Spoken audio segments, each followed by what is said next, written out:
Yo, what's up, family? What's happening? Hello. 6:30. Time to get a little sharper. Welcome to the Anti-Negativity Network. We're back here to make it do what it do again. Hope you're good, having a good week so far. Continue to push through. Continue to try to make things happen.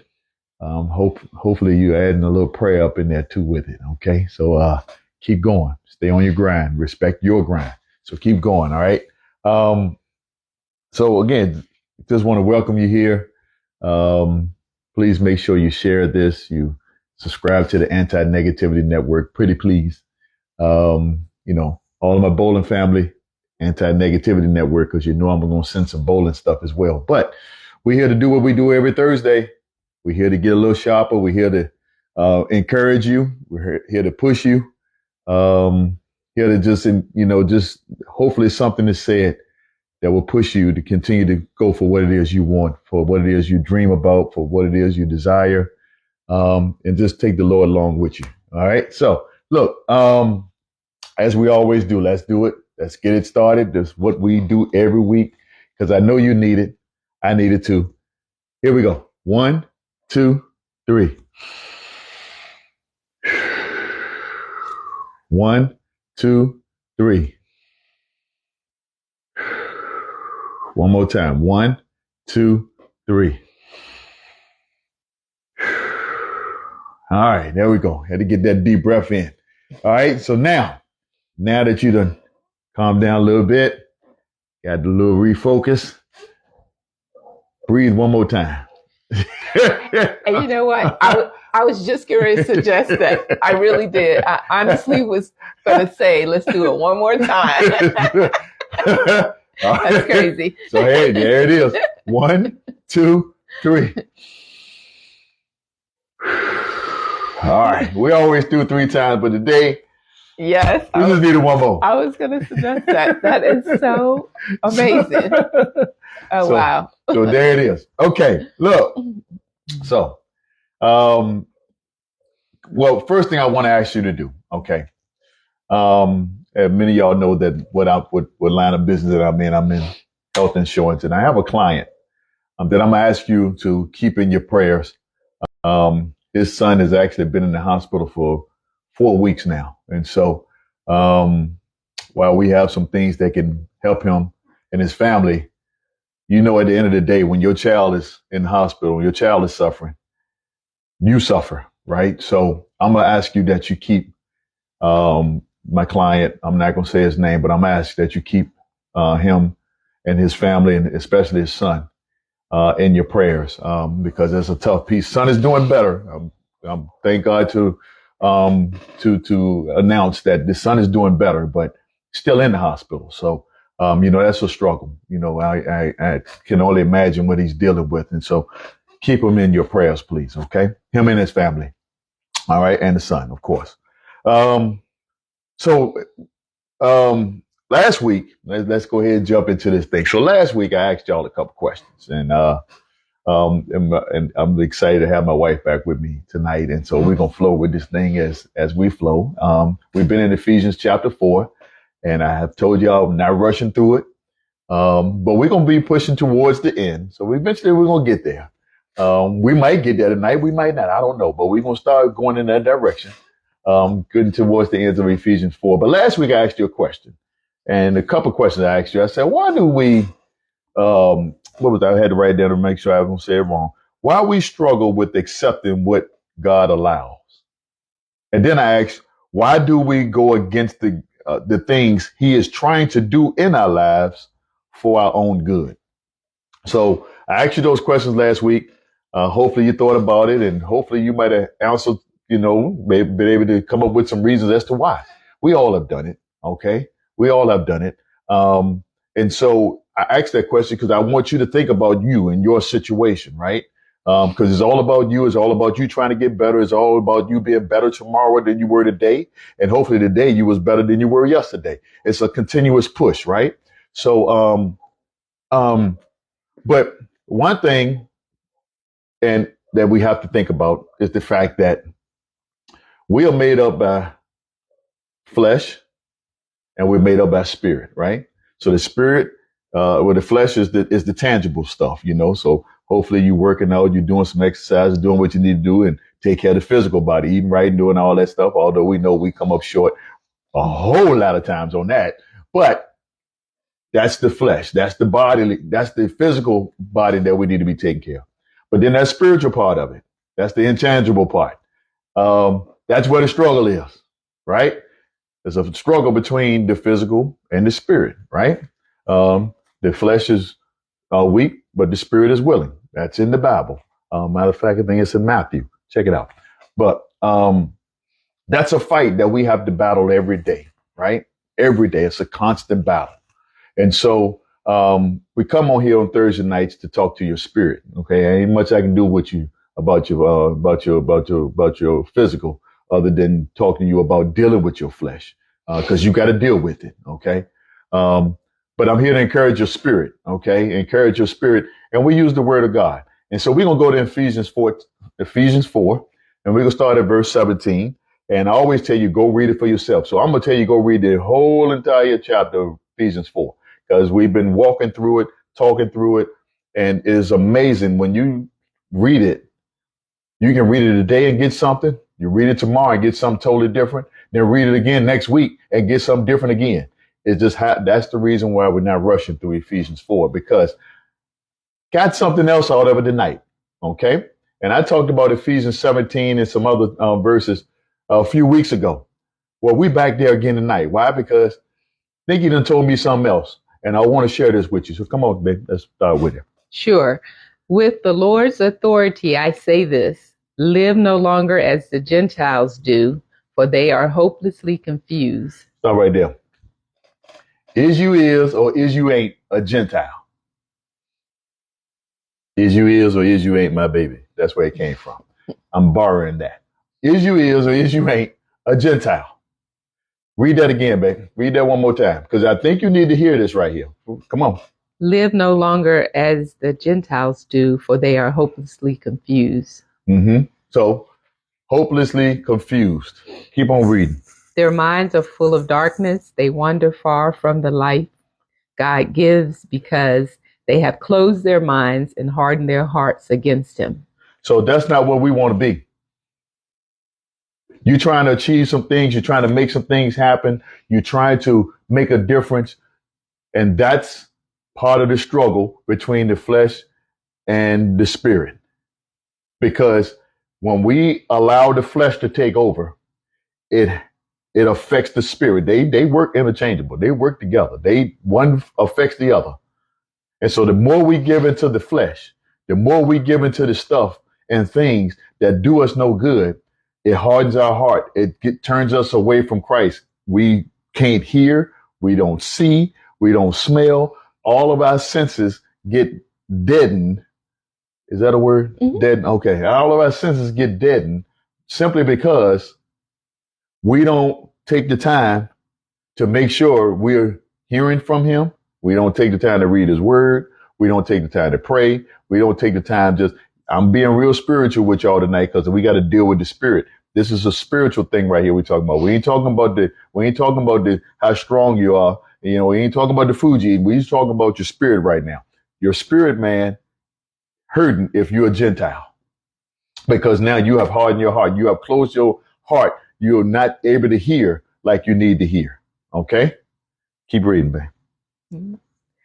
They have no sense of shame. They live for lustful pleasure and eagerly practice every kind of impurity.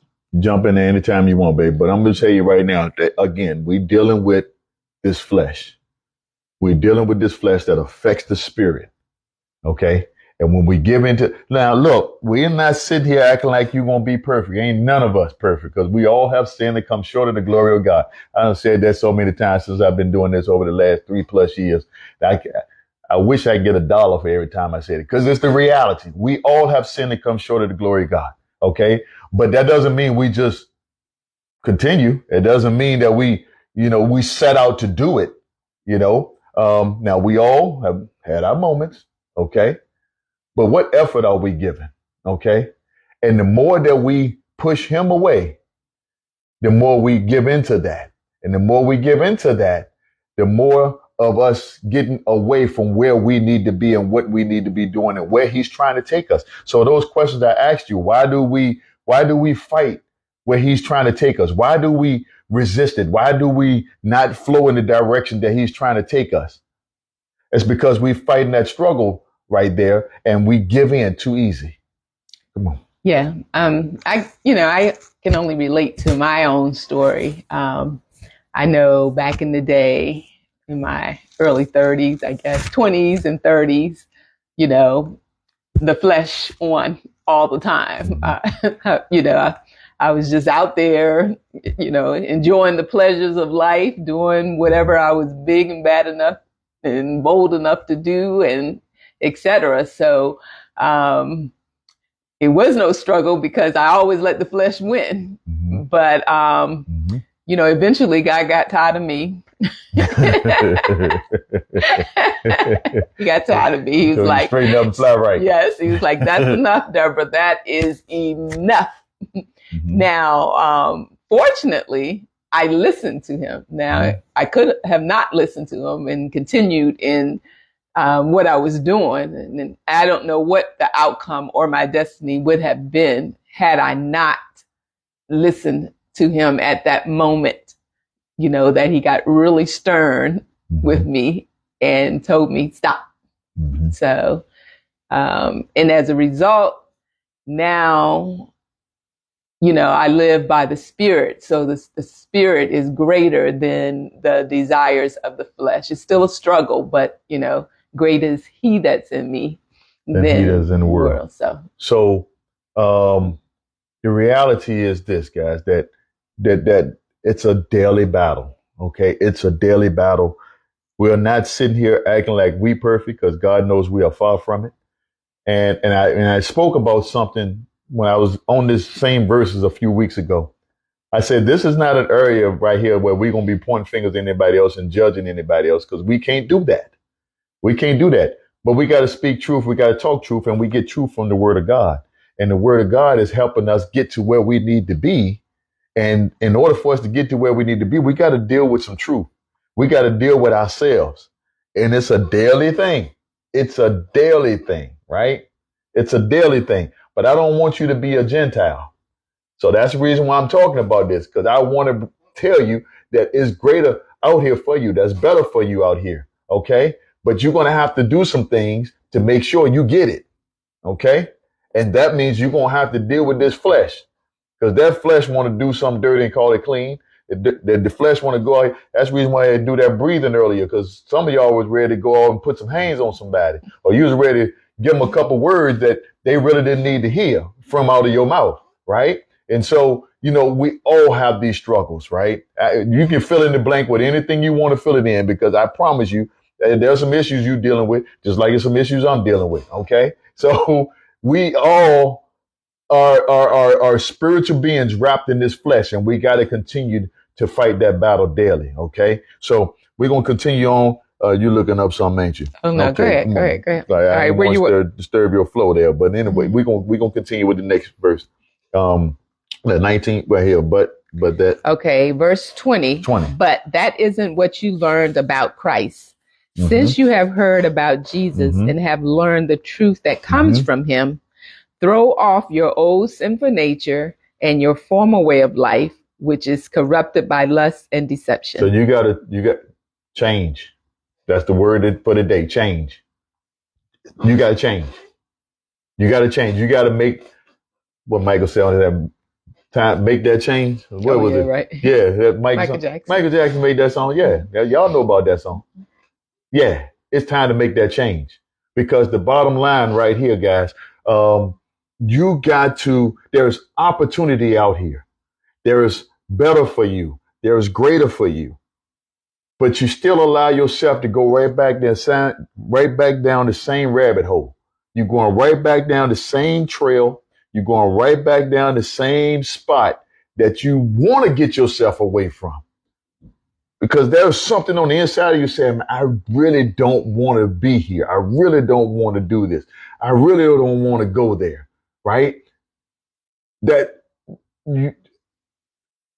but something just forces you or allows you to go right back down that road. So what are you going to do different? That's going to be my question for you. Right? What are you going to do different so that you won't keep going back down that same road?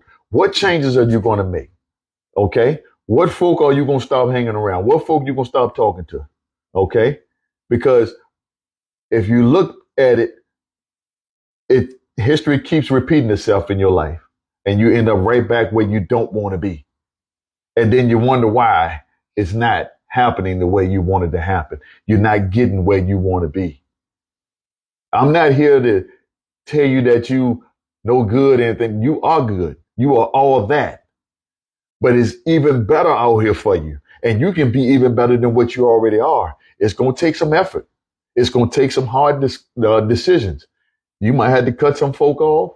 You might have to make some serious changes in your own life that's totally opposite and is going to make you uncomfortable with yourself.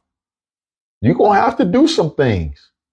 But he's calling you not to be a Gentile. He's calling you to open your heart to him so that he can lead you, he can direct you, and so that you can get those desires that you have in your heart. Those places you want to go, the things you want to do, the things you want to achieve, it is there for you to achieve because it's still on the inside of you burning. It's still like it wants to come out. It wants to happen.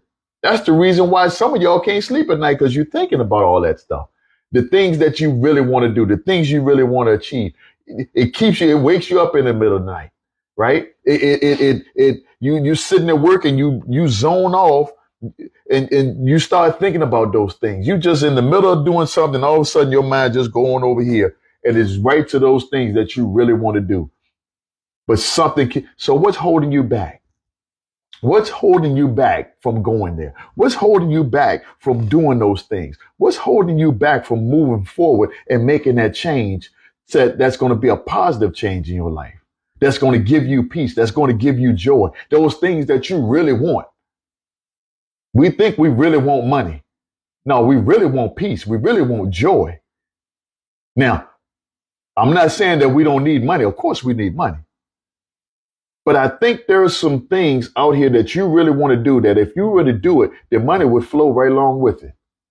We don't have to worry about that. But you're doing what God has purposed on the inside of your heart. So we don't want that hard heart.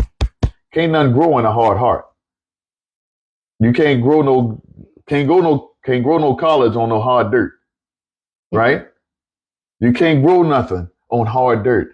Got to till that thing up. We got to soften that heart up so that seed that's planted can now it can bring forth life. It can bring forth fruit. It can bring forth some collard greens, right?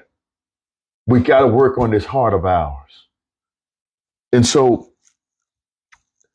he says right here, put on your new nature, created to be like God. And he said, created to be God. Be like God. Okay? Truly righteous and holy.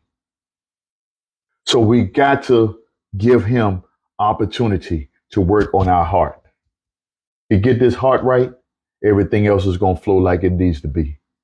But it starts right here. And then it's connected to this. And then everything else flows from there. Got to get this heart right. We don't want that hard heart like the Gentiles he talked about in verses 17 through 19. We don't want to be that. That's not who we were called to be. That's not who we really want to be. Our peace and our joy is not tied to being a Gentile. We want to be what God has called us to be. Come on, babe. Again, I can only share my story. I know with me, I kept repeating the same pattern. So basically, I kept walking down the same street, falling in the same hole. Mm-hmm. Get out, walk down the same street, fall in the same hole. Mm-hmm. Third time, walk down the same street, fall in the same hole. But then I had to realize that I had to change. I had to do something different. I had to take a different route so that I would not fall in that hole again. Yeah. You know, and so that's with anybody. If you want to see a change, mm-hmm. you want to do something different, then you have to do something different. Yep. Do it differently. Mm-hmm. You know, don't continue to go down that same route and that pattern. Go to brand new neighborhood. Start all over, start fresh. Yeah. You know. And what we're saying right here is nothing new. Y'all done heard this before. Now, hopefully, the way we done said it might spark something. But Bob, you know this. This is not new to you. So when are you going to make that change?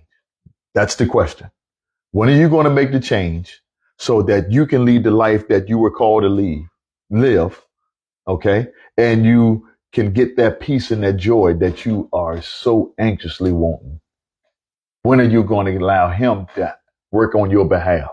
Again, I always tell you, he got to be a part of the equation, right? He's the constant, we the variable. So when are you going to give him the opportunity to work on your behalf? And when are you going to make that change in your life? When are you going to make that move? I'm not going to sit here and act like it's always going to be an easy move. Might not be a popular move. You're going to have some folk that are going to say some stuff. You're going to have some family members going to look at you sideways and think you done lost your mind. But you know what's in your heart. You know what you've been called to do. You know what is that passion, that thing that just gets you going. The moment that you start thinking about it, something happens on the inside of you. Your whole vibe change. And it's a positive change. That's the thing about it. It's a positive change when you start thinking about it, when you start working on it, when you start just trying to go towards, when you start moving in that direction, it brings you joy. There's a smile on your face all of a sudden. You don't even know why you're smiling. That's because you're working towards what it is you're supposed to be doing. And when you're doing that, there's a peace that comes with that. Isn't that peace that passes all understanding? You ain't even gonna understand it sometimes, but you know you got it. And that's a great place to be. So you continue to move forward. Give him the opportunity. Don't be scared to read the word. Okay? Put the word on it. Put the word on it. Okay? April's t-shirt. Did you? Yeah. Okay. Put the word on it. Put the word on it. I promise you, it's going to be liberating. It'll give you that peace that you need. Okay? Day by day. This is a process. We all in a process. Okay? We're not all at the same spot. We're not all at the same mile marker on this journey that we on, right? But we all on the journey. Okay? Hopefully what we said today can help you continue on your journey and enjoy the ride. It's okay to enjoy the ride. All right? We out of here. We're going to see y'all next week at 6:30. I appreciate you. We're going back to Ephesians 4. I promise you we're going to finish this chapter eventually. But there's no need of rushing. Why? Hopefully you got something out of this tonight. And prayerfully, we'll get something out of it again next week if he allows us to be here again next week. All right? Look, love you. We out. Don't forget, pray, plan, prepare, proceed. Go make it do what it do. I see you next week, 6:30. Love you. Love you.